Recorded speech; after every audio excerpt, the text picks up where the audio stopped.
Antes a primeira coisa que queria era uma bola ou uma bicicleta, né? E agora querem um computador, querem um tablet, querem um iPhone, um telemóvel para passarem a manhã ou a tarde a jogar. Havia tantas pessoas a competir e tantas equipas que realmente havia temas, não era para se falar, havia Havia, mas pessoas a destacar. Havia, mas por exemplo agora há menos, mas há corredores com melhor qualidade, até porque nós temos uma série de corredores nas equipas Pro Tour, são as melhores equipas do mundo, e temos vários corredores com muito nível dentro dessas equipas internacionais. Temos João Almeida, temos... Pois, se naquela altura havia mais pessoas a praticar, hoje se calhar há mais meios para se competir em provas internacionais, por exemplo, que é uma vantagem. Sim, as redes sociais também vêm ao encontro digamos, dão a conhecer mais o valor dos corredores portugueses. E hoje é notório que as grandes equipas do mundo, aquelas equipas que têm orçamentos de 50, 60 milhões de euros por ano e tal, seguem os miúdos portugueses a partir dos 16 anos, começam a segui-los. Começam a acompanhar os resultados deles, isto, aquilo, e quando têm 18 anos, 19, levam-nos para as equipas Pro Tour. Isso é muito bom. Muito benéfico. Na sua altura que competia, não é? De uma forma mais ativa, se calhar não havia tantas possibilidades para competições internacionais, não. Apesar de estar ligado a um Porto, um Sporting e depois o Boa Vista. Eu tenho um caso curioso, que eu fui correr o Tour de França em 84. 84 fui fazer o ano que morreu o Joaquim Agostinho também, numa queda também abrupta, também na volta ao Algarve também, uma queda também tirou-lhe a vida.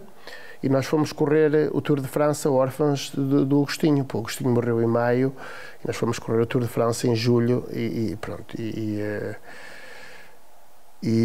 Pronto, íamos sem o nosso líder, digamos. As coisas não correram... Tira alguma da moral, não é? Não correram, até acabaram... também se vive muito disso da equipa, não é? E de quem nos pode ajudar a chegar mais além, palavras... E o Agostinho era um verdadeiro líder, era uma pessoa afável, uma pessoa... Já tinha 40 anos, mas quando veio de França, mas era uma pessoa... Era um bom amigo.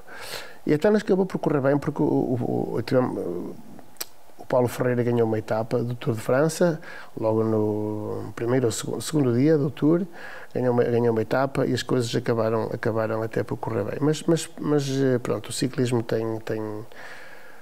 Se de alguma forma as redes sociais prejudicaram a que haja mais pessoas a competir, porque os jovens estão dentro de casa, por um lado ajuda a promover aqueles que ainda arriscam na modalidade. E há bocadinho deu-me aqui uma branca. Mas temos muita informação para dar em pouco tempo, é normal. Nesse Tour de França, quando faltavam 2 dias para acabar, toca-me o telefone do meu quarto, o meu companheiro de equipa era Marcos Chagas. Sim. Toca o telefone do meu quarto e disse, sim, estou... Atendi ao telefone e dizia: oi, és Safarino? Eu disse: sim, sou. Oi, sou o Javier Mingas, sou o diretor da equipa Zora BH de Espanha.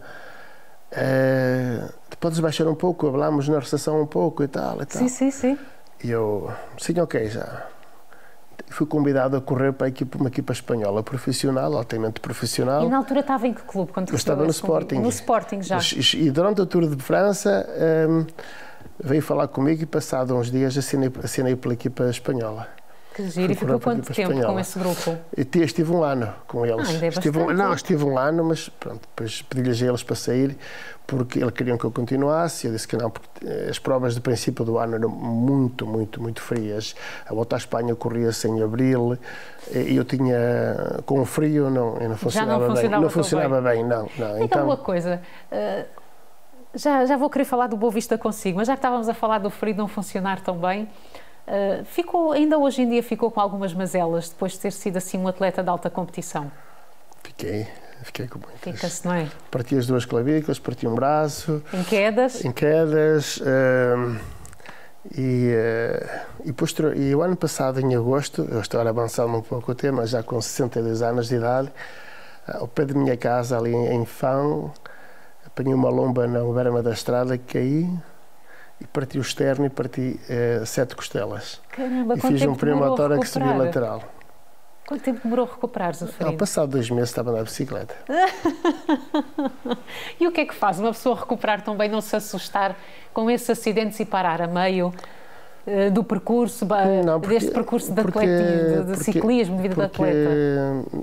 Os ciclistas, o ciclismo é um desporto muito agonístico, um desporto de sofrimento, é um desporto onde nós deixamos tudo na estrada, mas pensamos em tudo. Mas... E perguntar isso, eu tenho muita curiosidade de perguntar a alguns atletas, depende das modalidades, se pensa em muita coisa durante a competição. Nós pensamos em tudo e às vezes não pensamos em nada, às vezes ficamos cegos pelo objetivo.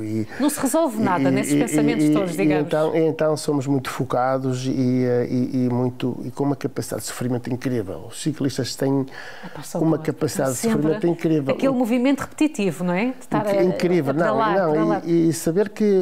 chegar e nunca mais chega. Uma volta a Portugal tem 14 dias e sabes, tens que estar, não podes falhar um dia. As etapas têm mais ou menos quantos quilómetros?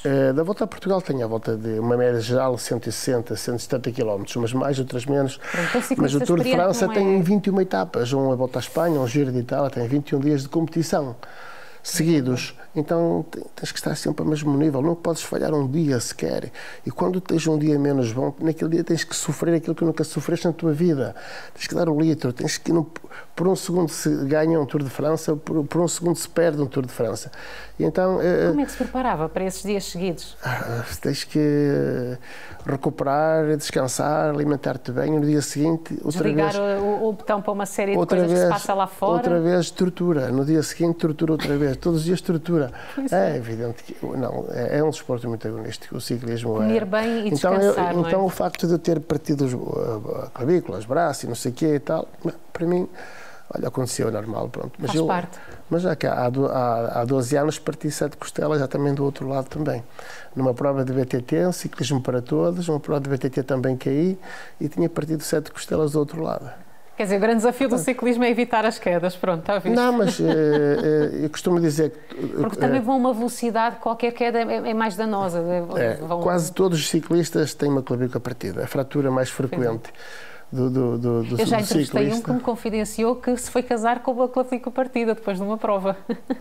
Pois, eu não, mas eu andei 6 meses de bicicleta com uma clavícula partida.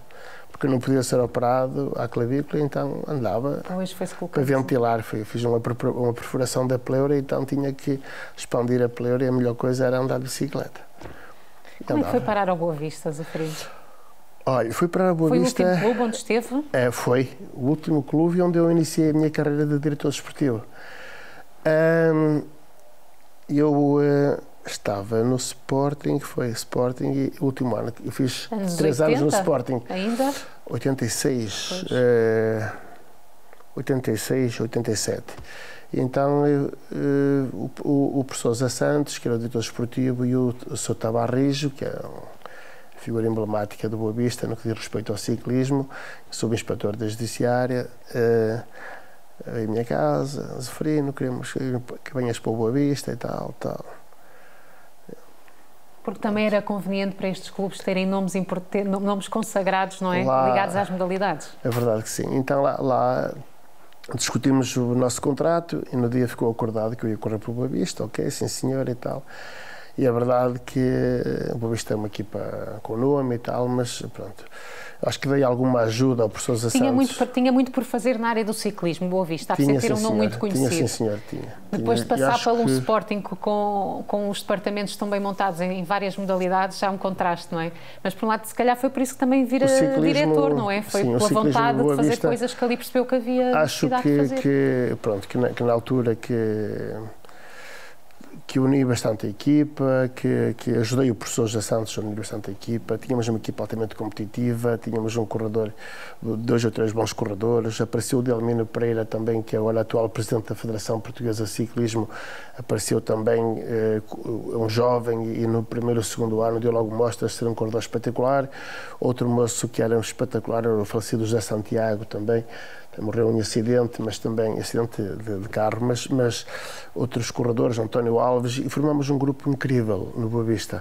E apesar de termos uma equipa que não era muito forte, comparadamente a Cicasal, Loltanos, que eram equipas muito fortes na altura, o Boa Vista ganhou muitas provas brutais. Nós tínhamos um grupo muito unido e funcionávamos muito bem. Pronto, e fiz aí 4 4 ou 5 anos como ciclista e depois deixei de correr. Com que idade já agora? Eu tinha 33 anos e depois fui convidado para ficar na estrutura. Fiquei como... Grande desafio. Fui convidado para ficar como adjunto do professor José Santos e pronto, as coisas correram bem o primeiro ano e depois no ano seguinte fui convidado a ir para a Maia. Sim. Para a Maia Milanesa. Essa foi a grande equipa portuguesa nos últimos... de sempre. O que é que tinha que a tornava tão especial? Tinha um presidente de Câmara que era a pessoa gostava mais de ciclismo. Há que haver apoios, claro. O professor Vieira de Carvalho era um ilusionista da bicicleta. Ele sabia ciclismo, era uma pessoa que fez com que a Maia crescesse para a dimensão que tem hoje. Foi ele o principal. A Maia era uma aldeia e quando o Vieira de Carvalho faleceu, a Maia é aquilo que é hoje, praticamente. É um polo desportivo, sem dúvida. Sim, desportivo, comercial, industrial. A Maia é uma cidade fantástica. E o professor Vieira de Carvalho fez com que a equipa crescesse muito, muito. E o primeiro ano do projeto tinha alguns corredores que vinham de trás, pronto, as coisas até nem correram bem, mas a equipa foi crescendo ano após ano e nós tínhamos uma equipa, ao fim de 4 anos, tínhamos a melhor equipa nacional de sempre. Tivemos durante 4 ou 5 anos equipas brutais, fomos à Volta à Espanha, fizemos 3º lugar por equipas, ganhámos etapas na Volta à Espanha, ganhámos na Suíça, ganhámos em França, era uma equipa à altura das melhores equipas do mundo. Mesmo. Voltando um bocadinho à parte das competições, se eu lhe falar algumas das suas conquistas, como na Volta ao Alentejo, a Clássica de Matosinhos, o Grande Prémio Jornal de Notícias, Prémio Costa Azul, Correio da Manhã, a Volta a Portugal, claro que o seu nome hoje não dá para desligar dessa grande vitória. Qual destas terá sido a que provocou um impacto maior na sua carreira? Será mesmo a Volta a Portugal? Foi sem dúvida a Volta a Portugal. Que depois abriu outras portas? A Volta a Portugal e o Grande Prémio JN, que a Volta a Portugal era organizada na altura que eu ganhei, era organizada pela Federação Portuguesa de Ciclismo. Ok. Mas depois, posteriormente até, eu ganhei o Grande Prémio JN, que era organizado pelo Jornal Notícias. E na altura as pessoas abriam o jornal e eram 5, 6, 7, 8 páginas só de ciclismo, entrevistas, e o Jornal de Notícias era um jornal com maior tiragem em Portugal. Alguma mágoa pensar que hoje em dia a imprensa já não cobre os eventos dessa forma? Não, hoje em dia é outra. Vai à internet e então descobres tudo e o que é possível imaginar sobre uma pessoa, sobre a carreira dele e tudo mais. Mas na altura o Jornal de Notícias tinha tudo ali. O Jornal de Notícias esgotava só porque as pessoas eram tão apaixonadas por ciclismo, então a gente comprava JN. Ainda povo iam ter consigo muitas vezes reconhecendo-o como o Zeferino do ciclismo? Ou nunca viveu muito essa parte? Eu hoje tenho uma abertura diferente do que tinha antes. Eu era uma pessoa muito... Mais fechada? Mais fechada, porque nunca convivi muito e a Volta a Portugal caiu-me nas mãos assim... Nem sabe como é que ganhou até hoje esse prémio? Não, eu sei Tinha como vontade ganhei, e acabou. Eu sei como ganhei. E sabe o que treinou? Porque era muito... Eu era bom. Era muito bom. Não é? Persistente. Era muito bom e trabalhava muito e era um sofredor nato e continua a ser. Quantas vezes treinava por semana? Treinava todos os dias. Para ganhar a Volta a Portugal. Todos os dias. Claro. Treinamos todos os dias. E então era uma pessoa mais pacata e tal. Pronto, mas à medida que os anos foram passando, eu fui evoluindo também um pouco mais, fui-me abrindo um pouco mais. Quer dizer, as pessoas vinham ter comigo, eu falava, era afável com elas, isto e aquilo e tal, mas pronto, não era... Era menos comunicativo do que aquilo que sou hoje, embora hoje... O reconhecimento era os prémios por todo aquele esforço que deixava depois, em cima da bicicleta. E depois, nós, enquanto ciclistas profissionais, éramos bicicleta ou pijama. Ou pijama. As pessoas, bicicleta, treinávamos, chegávamos a casa às 3, 4 da tarde, às vezes nem sabíamos onde estávamos, tão cansados. Depois comíamos qualquer coisa, pijama, pumba, descansar. No dia seguinte, outra vez bicicleta. Mas não era uma vida muito social, realmente, não é? Não é. Os ciclistas faziam ter conseguido, é normal que estranhasse, não é? Os ciclistas não têm tempo para a vida social. Dificilmente um ciclista vai a uma discoteca, vai aqui, vai ali, pode ir uma vez ou outra, mas vai no tempo de inverno porque não... O ciclista tem que treinar muito, é duro. O João perdeu, Almeida dizia... Acha que perdeu um bocadinho da sua vida pessoal, da minha íntima, juventude, sim, ao longo da sua juventude? Sim, claro que sim. Deixou de viver muitas claro coisas que sim. por isso Muita também. coisa por fazer, por conhecer, na altura... Acabou por casar tarde, por exemplo? Não, casei muito novo, casei, tinha 21 Engraçado. anos. Porque poderia ter sido uma das consequências, não é? Mas não. Acabei por casar muito cedo até. O que também é bom na vida de um atleta, não é? Ter essa dá uma casa estabilidade, assegurada, não é? Estabilidade, sim, claro, é a família. sim, claro que sim, dá para dar estabilidade. Já que falamos em reconhecimento, o Zeferino recebeu o Prémio Bordal da Casa da Imprensa. Sim.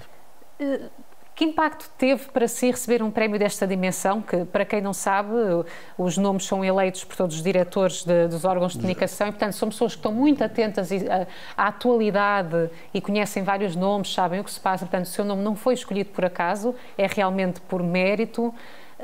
Que impacto tem esse reconhecimento? Foi não é? Os prémios são reconhecimentos. Foi muito importante. Ganhei o troféu da imprensa e ganhei também o prémio Canido também no mesmo ano. Okay. Foram 2 prémios importantes que marcam, é evidente que fiquei muito satisfeito e conservo-os lá em minha casa, lá num lugar de destaque, porque realmente são 2 troféus maravilhosos. Mas como outros que recebi também, mas pronto, para mim foi muito importante. E a minha carreira depois foi sempre, digamos, evoluindo pouco a pouco. A verdade é que nunca mais ganhei uma volta a Portugal, fiz segundo, terceiro, quarto, andei sempre ali, como nós costumamos dizer, a bater na trave, mas ganhar uma volta a Portugal é muito difícil e eu sinto muito orgulhoso por fazer parte da lista de vencedores da Volta a Portugal e para mim transformou completamente a minha vida. Sim, claro que o seu nome começou a ser falado e a receber convites de diferentes clubes, claro que sim. Se eu lhe pedir para fazer uma pequena reflexão destas suas últimas décadas, que são sempre ligadas ao ciclismo, de tudo aquilo que o ciclismo lhe proporcionou, tudo aquilo que pôde conhecer, as viagens, os desafios próprios, não é? Superou-se, de certa forma. Que tipo de pensamentos lhe passam pela cabeça quando eu o confronto com esta realidade? Que são atos seus.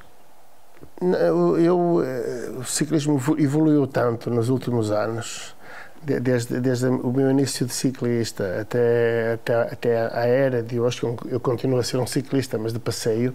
O ciclismo evoluiu tanto que eu lembro-me de fazer volta à Colômbia, volta à África do Sul, volta ao Brasil, volta à Venezuela. É das melhores partes também se poder viajar. Tour de França, volta à Espanha e depois como diretor fazer volta à Espanha novamente, fazer volta à Suíça, corridas em França e tal. Para mim é difícil, digamos, pensar que estava no campo a trabalhar com o seu pai e chegou a tantos sítios. A minha vida foi sempre uma vida a minha e a dos corredores, a minha enquanto ciclista e depois como diretor esportivo, vida de quarto de hotel hoje, quarto de hotel amanhã, muda de hotel hoje, muda amanhã, muda depois da manhã, sempre. Uma vida de saltimbancos, somos quase os saltimbancos, né? Andávamos ali, os mecânicos, massagistas, sempre caro para ali, caro para acolá, vamos buscar os ciclistas ao aeroporto a Milão, porque os ciclistas vão de avião para Milão, nós tínhamos que levar a estrutura toda. É trabalho e esforço, no fundo, não é? Se pensar em todos esses anos... Mas era duro para mim, para a equipa de trabalho, para os ciclistas também, mas no final todos éramos recompensados, éramos profissionais, éramos pagos para exercer aquele trabalho e para mim estou grato ao ciclismo, embora, como disse, o ciclismo deu muita coisa, mas também me tirou muita coisa, mas o ciclismo transformou a minha vida. Sem dúvida, não é? E, sobretudo, pôde-se conhecer melhor através de cada pedalada que dava em cima da bicicleta, como já disse, é duro e não é fácil, não é? São muitos treinos. Vou-lhe fazer 2 perguntas para fecharmos a nossa conversa. Diga-me um lugar que tenha muito significado para si. A Póvoa de Varzim. Porquê? Porque acho que é a minha cidade de nascimento, onde vivi sempre. Por onde voltou sempre, apesar de todas essas viagens? E sempre, digamos, com a ansiedade de chegar à Póvoa, chegar a casa, chegar à Póvoa, chegar a Navais. É uma cidade que, como já disse anteriormente, evoluiu muito, é uma cidade fantástica, é o melhor local para viver do mundo. Sim, imagino que sim. E uma pessoa que tenha muito significado para si? Os meus pais, já faleceram os dois, mas foram aquelas pessoas. Os meus pais, eu tive 3 irmãos, fui o primeiro a nascer e sou o único que estou vivo. Os meus pais passaram por muito sofrimento. Tive um irmão que morreu a correr de bicicleta comigo, ao meu lado. Sim, tive um irmão que morreu na estrada, a atravessar a estrada, um carro matou. E uma irmã que morreu com uma doença súbita. Pronto, os meus pais passaram muita tortura, muito sofrimento e depois eu... Zefirino, não foi o ciclismo que ajudou a superar todas essas perdas? A mim sim, ajudou-me também, mas os meus pais, eu acho que os meus pais também, porque na altura acompanharam muito de perto a minha carreira também.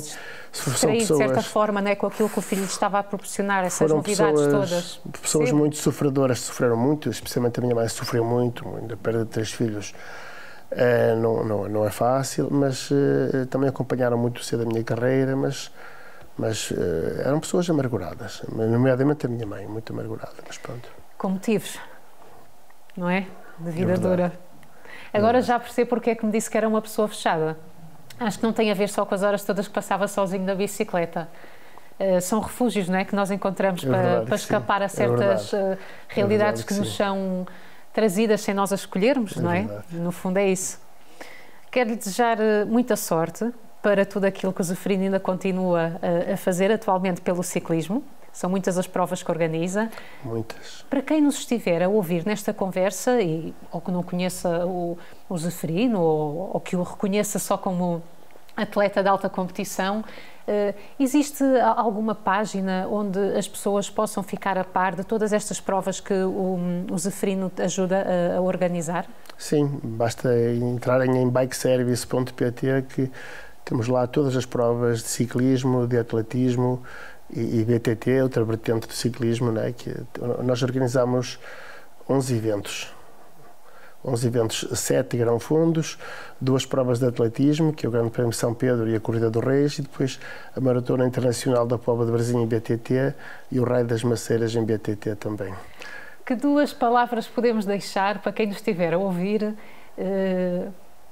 jovens, não é? Sobretudo, pessoas mais novas que até já estejam no ciclismo ou interessadas em começar a praticar esta modalidade, pela sua experiência, que 2 palavras seriam fundamentais, digamos, de valores, de conselhos, que poderia deixar a esses jovens? O ciclismo é uma modalidade exigente, uma modalidade que exige muito treino, muita capacidade de sofrimento, muito treino, muita dedicação. Nós temos um slogan na Bike Service que dizemos: aceitar os desafios faz-nos grandes, vencê-los torna-nos imortais. Essa é a dica que eu deixo para esses jovens. Acho que é uma boa forma de fecharmos a nossa conversa. Zefirino, foi um prazer tê-lo aqui no Atleta Canal. Quem sabe nos voltemos a encontrar num destes eventos. Possivelmente. Num destes eventos que organiza. Obrigado, então. Muito obrigada. Obrigado, agradeço. Obrigado. Já sabe que esta e outras conversas pode seguir no nosso canal de YouTube, também no nosso website. O Jogo de Palavras vai voltar.